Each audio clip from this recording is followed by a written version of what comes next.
who's actually getting the most out of an ultra-wide 4K monitor that pushes 165 Hz, and who should walk away before they spend a premium price.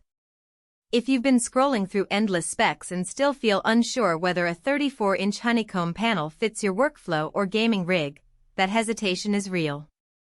The decision comes down to whether the extra screen real estate translates into tangible productivity gains or smoother competitive play, or if you'd be better off with a cheaper 1440p panel that still looks great.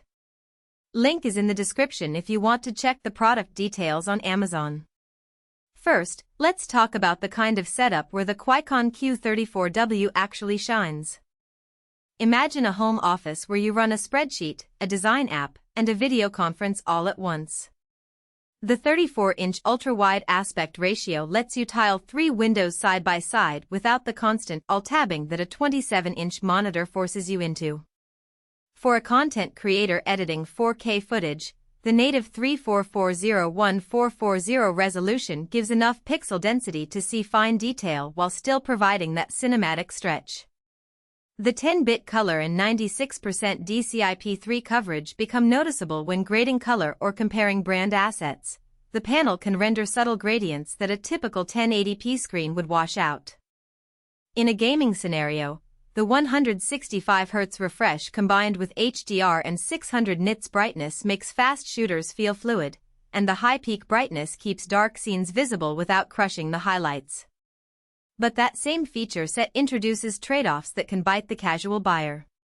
The 165 Hz refresh is only fully usable if you have a graphics card capable of pushing a solid 1440p frame rate in modern titles.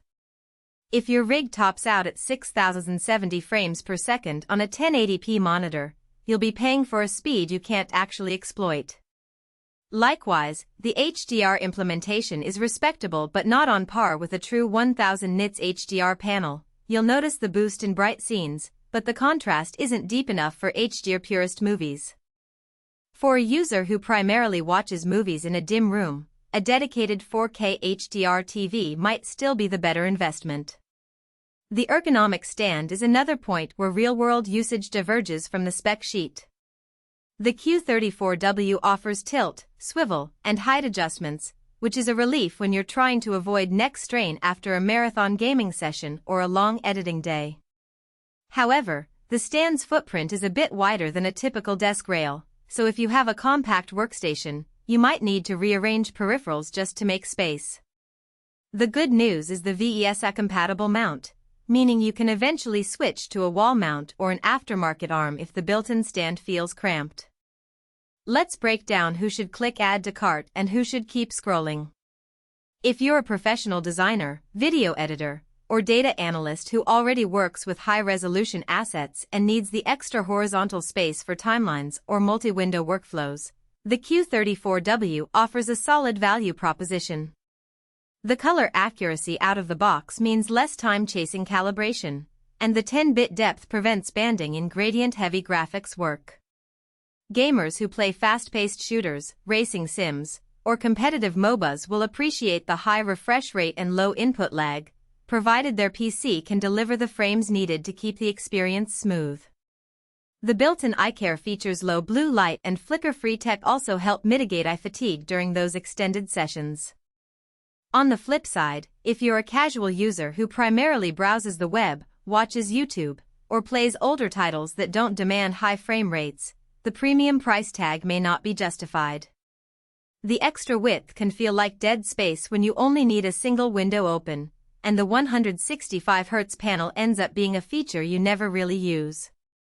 Likewise, if you're on a tight budget and your GPU is still a mid-range model, you'll likely be bottlenecked, turning the monitor's top-end specs into marketing noise rather than practical benefit. In those cases, a 27-inch 1440p monitor with a 144 Hz panel could deliver similar satisfaction for a fraction of the cost. A practical weakness that often slips through the headline list is the glossy coating on the screen.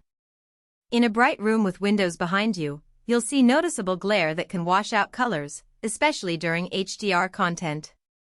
Some owners have resorted to adding a matte film, but that introduces an extra layer that can slightly reduce contrast. If you already have a well-controlled lighting environment or you're willing to invest in a desk lamp with directional lighting, the glossy surface can actually make colors pop. But it's a consideration that's easy to overlook when you're just reading HDR on the spec sheet. Connectivity is fairly generous. A single 100W USB-C port can power a laptop while delivering video, which is a boon for users who want a clean desk with one cable. The inclusion of HDMI 2.1 and DisplayPort 1.4 ensures you can hook up a next-gen console or a high-end graphics card without needing adapters. The downside is that the USB hub on the monitor only offers a couple of USB-A ports, so if you rely heavily on peripherals, you'll still need a separate hub.